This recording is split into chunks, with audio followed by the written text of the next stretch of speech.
කියන්න ඕන ලොකු පාඩුවක් දුෂ්මන් චමීර නැතිවීම මම හිතන්නේ අපේ ප්‍රීමියම් පාස්පෝර්ට් දෙන්න එක්කෙනෙක් ඔඩියේ සයිඩ් එකේ. ඉතින් ඒක මම හිතන්නේ තේරීම් කමිටුව විසින් ගත්ත තීරණයක් ඉදිරි ලෝක කුසලානේ ගැන හිතලා මම නායකයා වුණාට ක්‍රීඩා කරන්න කැමති වුණාට මම හිතන්නේ ඒක අපි කරාරක් වශයෙන් තේරුම් කමිටුව ගත්ත තීරණයක්. ඉතින් වනිවාසන් ගැනත් ෆයිනල් ඩිසිෂන් එක අරන් නැහැ. අපිත් එක්ක ස්ක්වොඩ් එකේ ඉන්නවා. මම හිතන්නේ ඒක මට වඩා තේරීම් කමිටුව දෙතින් තීරණයක් ඕක ක්‍රීඩා කරනවා නැද්ද කියලා. ඉතින් නායකයා වශයෙන් මම කැමති වුන් දෙදෙනා මට ඉන්නවා මම ගොඩක් කැමතියි. Obviously, it's slightly different to playing in Australia, and we know there's going to be lower bounce, there might be a little bit of turn, so it's just trying to get used to them conditions.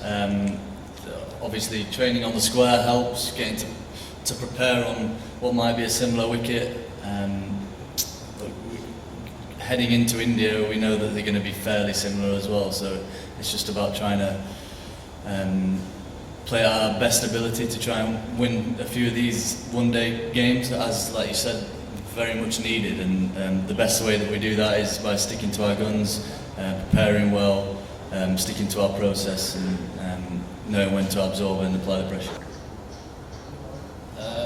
මම හිතන්නේ තේරීම් කමිටුව විසින් තීරණය ගත්තා ධනංජය සිල්වව අපිට අවශ්‍ය වුවහොත් මුල් තුන් දෙනාගේ කියන්නේ එකේ ඉඳන් තුන වෙනකම් පිටි කරන ස්ථානවල යොදා ගන්න පුළුවන් කියලා. ඉතින් ඒ මතෙත් එක්ක අපිට ධනංජය සිල්වගේ මම හිතන්නේ පන්දුවීම ආකාරයත් ගොඩක් වැදගත්. මම හිතන්නේ ODI අපි ඉස්සරහට යද්දී ඒක නිසා තමයි තීරණය කළේ. අපි දැක්ක T20 වලත් හොඳින් පන්දු යවනවා, බැටිං ෆෝම් එකක් පවතින එකේ ඉතාමත් හොඳ මට්ටමක තිබුණු ක්‍රීඩකයෙක් ඉතින්.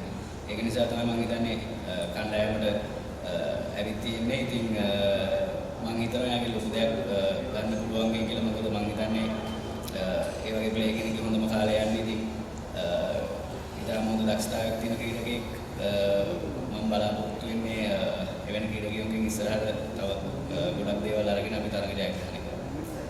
We think his skill set with the ball is going to be handy out in these conditions with the change-ups.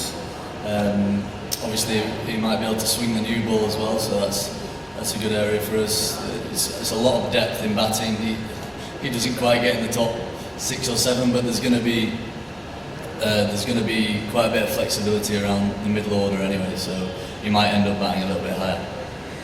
Losha look. Oh, Michael Gayawat එක මුලින්ම කියපු දෙයට මම හිතන්නේ ඒ වගේ ප්ලේයර් කෙනෙක්ගෙන් ගන්න පුළුවන් ප්‍රමාණයට වැඩි අඩුවෙන් තමයි හම්බෙලා තියෙන්නේ පවුවේ ටිකේ. ඉතින් ඒක පිළිගන්න පුළුවන්. හැබැයි පවුවේ කාලේ ඉඳපු ෆෝම් එකේ හැටියට T20 වල සෙල්ලම් කරපු ඉන්ටෙන්ට් එකේ හැටියට ක්ලබ් මැචස් වල දිගින් දිගටම ලකුණු අතර හිටියේ. ඉතින් මම හිතනවා අපි නැවතත් අවස්ථාවක් දීලා ඒ වගේ ක්‍රීඩකයෙක්ගෙන් අපිට 100 150ම ගන්න පුළුවන් නම් ඉතින් ෆීල්ඩර් කෙනෙක් ඉන්නේ ඉතාම හොඳ ෆීල්ඩර් කෙනෙක් බෝල් කරන්න ගියාම ඉතාම හොඳ බෝලර් කෙනෙක්. ඉතින් මම හිතන්නේ ඒ වගේ ඕල් රවුන්ඩර් කෙනෙක් කණ්ඩායමේ සිටීම ඉතාම වැදගත්. ඒක නිසා මම හිතනවා මේ අවස්ථාවෙන් ප්‍රයෝජන අරගෙන උපරිමයෙන්ම කණ්ඩායමෙන් ගොඩක් ශතකලස් කරලා තරඟ දිනවන්නේ බවට පත් වෙනවා.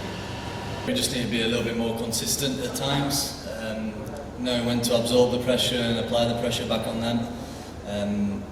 Since the start of the summer, I think we've done fairly well. We've obviously lost a couple of series, but we're trending in the right direction, and we've got a great group of players who, as we've seen plenty of times, can take games away from the opposition. මම බෞද්ධලිකව දිගින් දිගටම කියපු දෙයක් තමයි තේරීම් කමිටුවත් එක්කත් කෝචස්ලා එක්කත් විලාන් රත්නායක කියන ක්‍රීඩකයා අපි ලොන්ග් ටර්ම් ප්ලෑන් එක තියාගෙන අවස්ථාව දීලා අපි දිගින් දිගටම යාට ඒ වගේ ක්‍රීඩකෙක්ට අවස්ථාව දීලා තියාගන්න ඕන. මොකද අපි උඹරම දාන ලෝක කුසලායන පැත්තෙන් සවුත් අප්‍රිකාවල එතකොට අර ෆාස්ට් බෝලින් ඕල් රවුන්ඩර් කියන ක්‍රීඩකයා තමයි කණ්ඩායමේ සංයුතිය බැලන්ස් එක හදන්නේ. ඉතින් දැන් අපි දන්නවා මේ රටවල ගහද්දී අර ස්පින් ඕල් රවුන්ඩර් තමයි ඒක හදන්නේ. ඉතින් ඒ වගේ ෆාස්ට් බෝලින් ඕල් රවුන්ඩර්ස්ලා කියන්නේ ලංකාවට අඩුවෙන් ඉන්න ප්‍රමාණයක්. ඉතින් ඒ වගේ ක්‍රීඩකෙක් අපි දැක්කහම අපි එයාගේ දක්ෂතාවය දැක්කහම එයාට දිගින් දිගටම අවස්ථාව දීලා ලොකු වැඩ කොටසක් කරගන්න තියෙනවා. ඉතින් මම පෞද්ගලිකව දකින්නේ එයාට ලොං රන් එකක් දෙන්න ඕන. දීලා අපි ඒ වගේ ක්‍රීඩකෙක් හැමෝම බෑක් කරලා අපි බලන්න ඕන තරඟ ජයග්‍රහණය කරන විදියට ගේන්න. මොකද අපි බැලුවොත් දැන් අවුරුදු 10කට විතර කලින් 10කට 12කට කලින් ඇන්ජේ මම හිතන්නේ ඇන්ජලෝ මැතිව්ස් කරපු රෝල් එක කවුරු හරි අපිට කරන්න ඕන ඇවිල්ලා. ඉතින් ඒ වගේ ඕල් රවුන්ඩර් කෙනෙක් මම හිතන්නේ කණ්ඩායමේ සිටීම ඉතාම වැදගත්.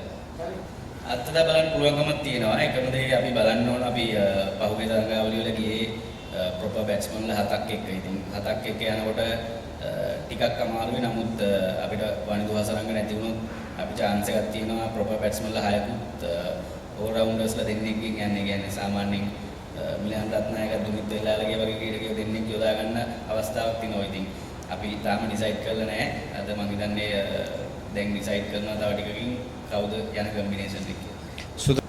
ඔව් අනිවාර්යයෙන් අපි හැමෝම දන්නවා ඉතාම හොඳ ක්‍රීඩකෙක් මම හිතන්නේ සෑහෙන ලකුණු ප්‍රැස් කරලා අර අපි කියන්නේ වෙල් ඩිසර්ව් කියලා ප්ලේස් එකක් earn කරන්න. ඉතින් ඒ වගේ ක්‍රීඩකෙක් බලන්න ඕන මොන ප්ලේස් එකකටද මුලින්ම අපිට ලකුණු රැස් කරන්න එයාට වැඩිපුර වෙලාවක් දෙන්න පුළුවන් ප්ලේස් එකක් තමයි මම හිතන්නේ එයාගේ යොදා ගන්න ඕන මම හිතන විදියට. ඉතින් අපිට පුළුවන් නම් මොකද මම හිතන්නේ ODI සයිට් එකේ නම්බර 5 කියන ස්ථාන දෙක මමත් ජනිත් ලියනගේ පහුගිය කාලේ ක්‍රීඩා කරපු නිසා ඉතින් අපිට අවස්ථාවක් තිබුණොත් නම්බර 4 වගේ ක්‍රීඩා කරන්න ඒ ක්‍රීඩකයා මම හිතනවා එයාට ලොකු අනාගතයක් තියෙනවා. එතකොට අපේ කණ්ඩායමටත් ඉතාම හොඳ වෙයි. මොකද අපි දන්නවා එයාට ලකුණු ගහද්දි ලොකු ලකුණු ගහන්නේ. ඉතින් CA 150ව කන්වර්ට් කරනවා. ඉතින් ඒක තමයි වැදගත් දේ.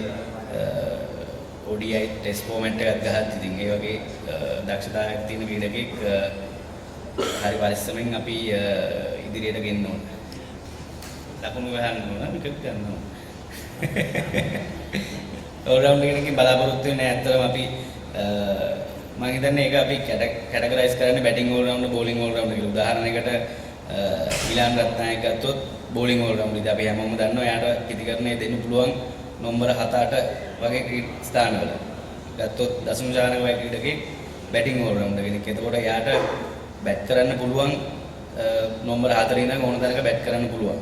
ඒ අන්න ඒක තමයි අපි හඳුර ගන්න ඕනේ. ඉතින් අපි අර මං කිව්වා වගේ සවුත් අප්‍රිකාව වගේ රටක වර්ල්ඩ් කප් එකක් තියද්දී අපිට ඕන වෙන්නේ බෝලිං ඕල් රවුන්ඩර් කෙනෙක්. මොකද ෆාස්ට් එයාගේ ඕවර්ස් 10ම දාන්න පුළුවන් තත්ත්වයේ ඉන්න ක්‍රීඩකෙක් වෙන්න ඕන. ඒ වගේ යූස් කරනවා. ඉතින් ඒක තමයි මම හිතන්නේ වර්ගීකරණය කරන විදිය. අර බෝලිං ඕල් රවුන්ඩර් කෙනෙක් ඉන්න එක කණ්ඩායමට සංයුතියට ගොඩක් වාසි මම හිතනවා.